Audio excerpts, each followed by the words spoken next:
السلام عليكم ورحمة الله وبركاته. halkan naga daawaneysaan waa Afdheer Media. fadlan haddaad janaalka cusub tahay subscribe noo saar adigoo mahadsan. daawasho wanaagsan.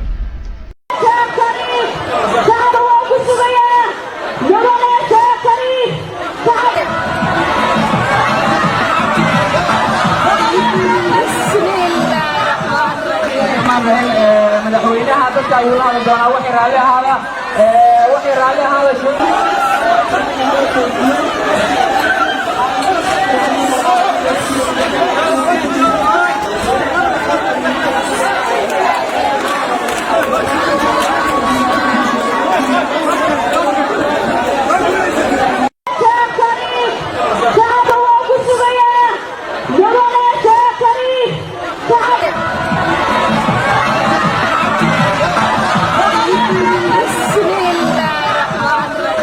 madaxweynaha dadka ayuu la hadli doonaa wixii raalli ahaada